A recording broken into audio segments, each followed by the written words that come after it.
Right now on KIDK Eyewitness News 3, a local family has shared their gardening secret, how they are able to grow a 3-foot-tall tomato plant by June. Teton County, Wyoming has decided if it will move ahead with a wildlife overpass. We will hear their decision. And a local nonprofit is investigating how much poverty is actually in our area, what they found after calculating the federal numbers. KIDK Eyewitness News 3 begins right now. This is KIDK Eyewitness News 3. An 18-year-old motorcyclist died this morning after getting hit by an SUV. This accident happened around 5 on the southbound on-ramp of I-15 and Sunnyside Road. Idaho Falls Police said the driver of the SUV was heading west on Sunnyside and was turning south onto the I-15 on-ramp. That's when the motorcyclist who was driving east hit the SUV. Police said that although the teen was wearing a helmet and protective gear, he died on impact. The area was blocked for about 2 hours. The city will not release the name of the motorcyclist due to a policy.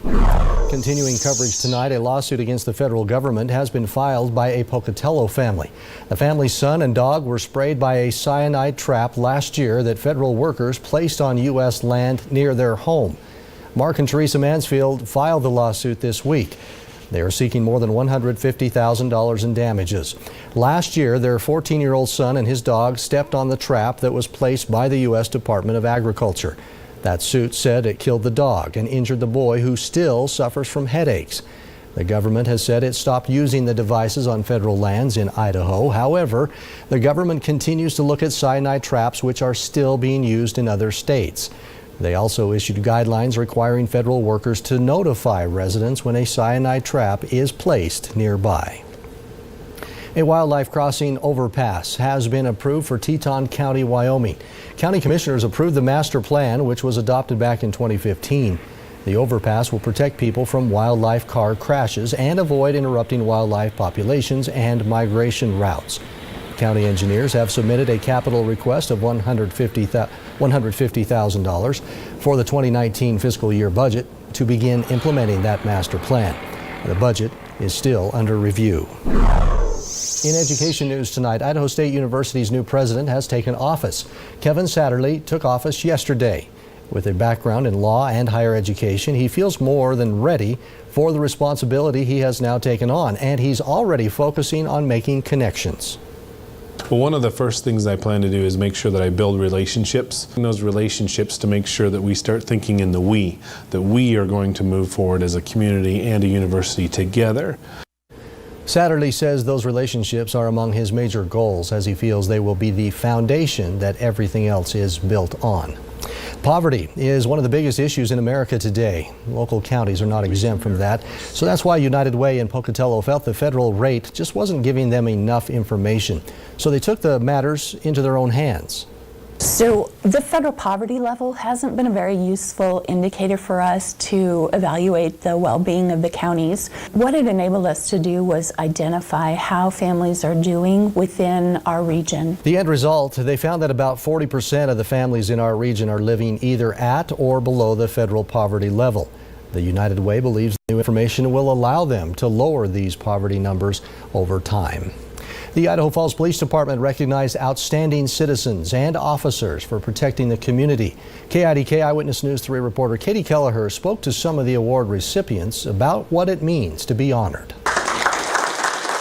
4 groups of citizens were recognized by the Idaho Falls Police Department for helping police officers and protecting their community. Even though it's just part of the job, the department wanted to take time to recognize the officers for their important work. There's a lot of good work out there that just goes unrecognized. It's just part of the day-to-day routine for these officers. So to take some time and recognize a really outstanding work, I think it's important. In Idaho Falls, I'm Katie Kelleher. What a great evening. We have a complete list of all the award recipients. You'll find that at KIDK.com. One of Pocatello's longest serving officers is hanging up his badge to retire.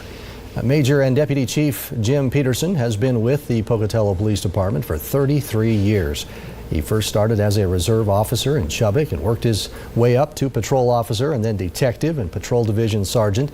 He was also one of the first school resource officers. His last day will be June 27th. A potluck luncheon will be held that day at 11:30 in the morning at the Pocatello City Council chambers. The public is invited. The city of St. Anthony has a new big name on its police roster. Nearly 2 years ago, Eric Estrada was sworn in as a reserve officer for the city. Today, one-time Superman Dean Kane was sworn in. And Kane was sworn in this morning by the mayor of St. Anthony. The reserve team of officers works with the All About Kids Foundation. The foundation protects children from cyber predators and brings awareness to bullying and teen suicide. After the ceremony, Kane signed autographs and took pictures with fans outside City Hall. There's quite a line. Kane says that parents can always get more involved in their kids' lives. For parents to know, it's like, it doesn't matter how well you know your kid or how closely you think you're watching them, you're missing something. Even if you're an incredibly involved parent, you can miss things. It happened to me. After being sworn in, Officer Kane spoke with a summer school class to motivate the kids. After the break on KIDK Eyewitness News 3, we will tell you about a gardening secret that made giant tomatoes already. Plus, some farmers in eastern Idaho are turning to beef for stability. We will tell you why and how it will help their crops. And then a little later, we'll look into how people and trout are working together. And if they are successful, it will save a $2 billion industry across the West.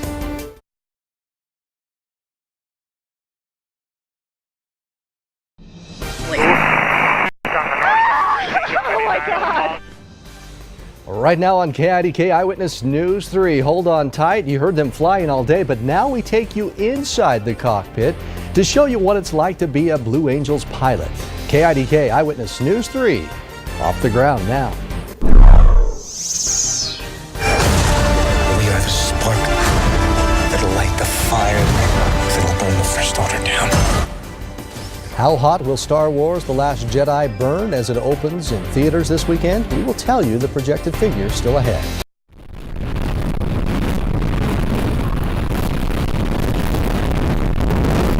Hang on, 60-mile-an-hour winds blew through Idaho Falls this afternoon, and you're looking at some of it and hearing it as well, and it caused a lot of damage.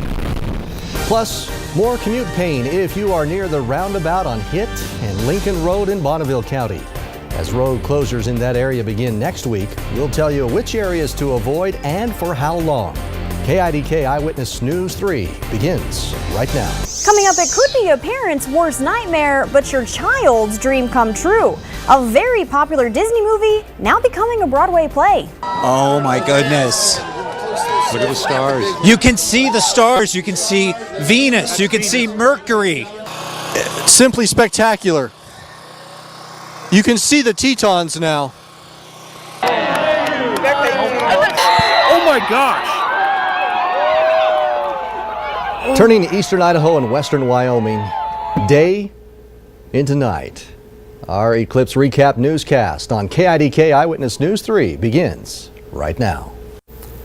The staff at Mountain View says that although it may be possible to walk right away after getting the epidural, they do not allow their patients to do it or encourage it. To hear from a mother who actually gave birth today using this new epidural, visit our website at KIDK.com. Right now on KIDK Eyewitness News 3, capture the flag, cybersecurity style. A sneak peek at an ethical hacking competition. Plus, it's the first of its kind class in southeastern Idaho, and it's teaching a skill that's hard to find. I was just waiting to get hit in the back. I could just sense that they were so close. I mean, they were within probably a foot of me or even closer. Bullets were ricocheting everywhere. So, I mean, it could have easily been me. A city known for its bright lights is in darkness tonight. Our coverage of the deadliest shooting in modern U.S. history begins right now. Coming up, some say it's currently Facebook's biggest data breach. So we look into how easy it is for Facebook to collect information about you. That's up next on KIDK Eyewitness News 3.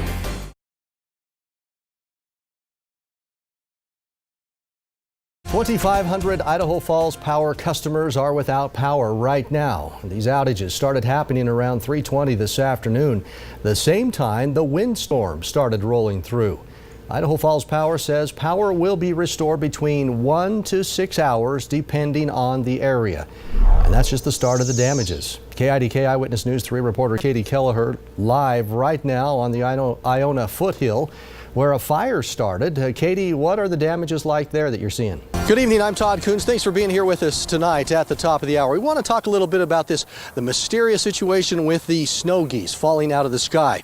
Idaho Fish and Game right now are still investigating exactly what happened in this situation, with more than 100 snow geese killed in Saturday's lightning storm in Idaho Falls. Now, many people are speculating about what actually happened. Idaho Fish and Game believes it was from a lightning strike. The most likely scenario is that it was a lightning strike because all of the geese were clustered very close together within about 100 yards of each other. If it was hail, we think they probably would have been a little more spread out, and when the officer showed up, he would have probably found some geese that were still alive, wounded, and injured. All these geese were dead on arrival when he showed up. Now, some of the geese will be taken to a wildlife health lab in Caldwell to undergo a necropsy. That's an autopsy for animals, just to try to find out the official cause of death and what happened. Now, ironically, over the weekend, one of our reporters actually witnessed those geese falling from the sky. Linda Larson's here with me, and I want you to kind of describe what we are going to point out here. What you saw Saturday. You were out here recording with your phone. Yeah. So at this time, we do have an officer-involved shooting. The entire area has been locked down. The crime scene's been secured. This is KIDK Eyewitness News 3 at 5:30.